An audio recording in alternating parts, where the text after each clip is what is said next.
Did the Igbos point a gun at you, saying you must give them your land by force? Tunde Bakare asked Yorubas. There is a Nigerian proverb which states that where you can't find a Yoruba man, Hausa man, an Igbo man, and a madman in Nigeria, run away from such place because there is no good in that land.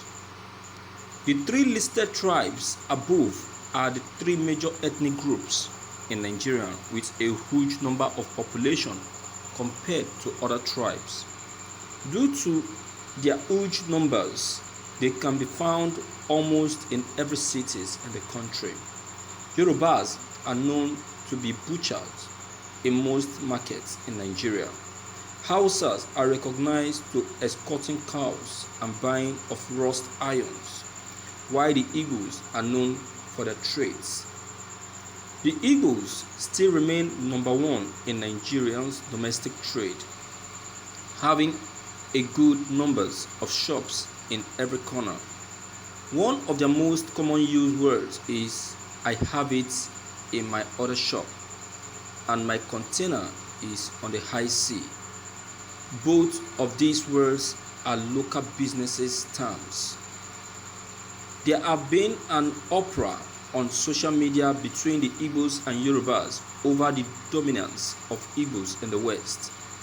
To seal it up, a video of Nigeria's prominent pastor Tunde Bakare stating this view concerning the issue have been trending.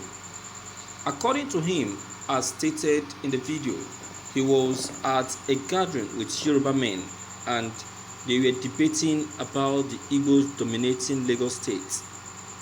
He replied them by asking if the Igbos forced them to sell their land, pointing a gun at their head, or did the Igbos ask your land or your life, pointing a gun to their head? If you would ask me, I will say the Igbos are blessed with the power to dominate every land they set feet on. I don't think the Yorubas can set a blockage or a blockage for them in the West. What do you have to say concerning this if the Igbos leaves Lagos? Thank you for listening to this news. My viewers, you see, I don't have much to say than to say that what is actually disturbing the Yorubas presently is lack of understanding. Yes, they don't understand what the Igbos are actually doing for them, investing in the West. They don't know that the Igbos are actually doing them a favor. You see, I used to say it that take the Igbos out of West, you have taken away food away from the West. Take the Igbos away from the West, you have taken away wealth away from the West. The Igbos are the highest investors in Lagos State. They have the major investment in Lagos State, and they are the highest taxpayers. They pay the highest tax in Lagos State. That Lagos State is generating revenue. That Lagos State is generating a very high revenue, a very high income from tax is through the Igbos, through their businesses, because Igbos have businesses worth billions and trillions of naira in Lagos State. Are we to talk about the Lagos Island? Are we to talk about the International Trade Fair? Are we to talk about the Eko Idumota? Mention them.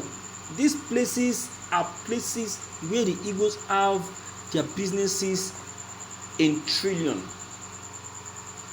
And that is why when Ojukwu visited the international airport, international trade fair, he was so bitter and so worried with the Igbos and said, "Fools, what have you done in this no man's land?" You know, but the Igbos, they are this kind of people that don't worry in anything that they do. They believe that anything they do for in this land is for everyone. You see, when you look at it very well, you see that most of the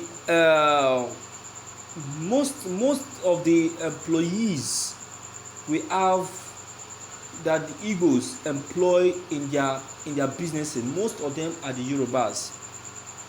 If you ask an Igbo man, he will tell you that he enjoyed doing business with the Yoruba person than the Northerners.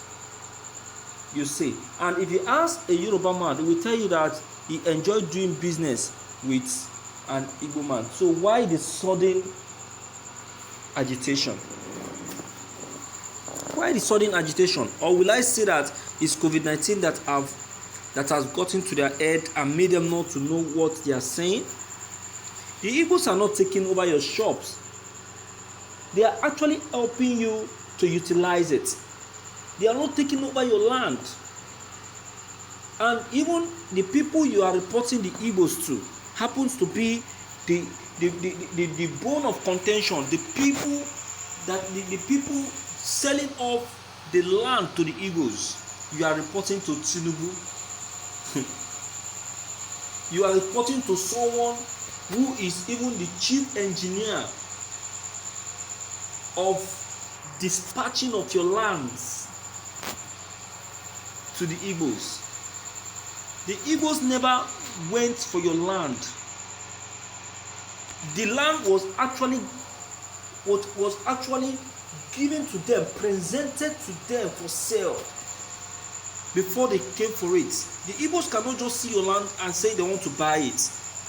It was presented to them for sale, and they showed interest.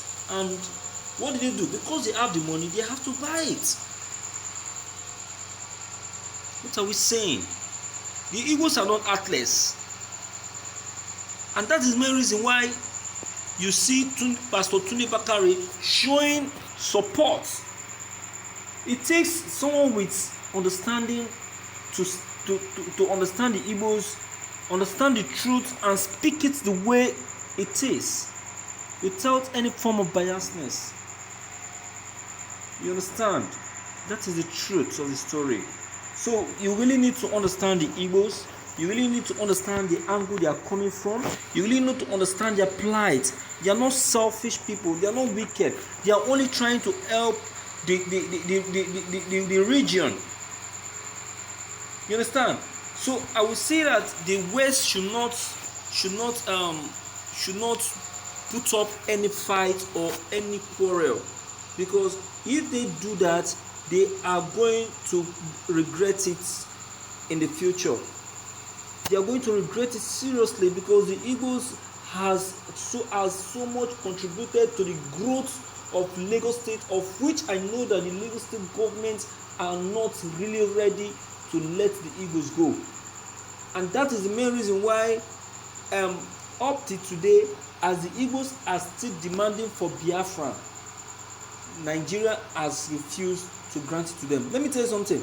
Maybe you don't know. It is even because of the Igbos in Lagos State that Nigeria has refused to grant Biafra.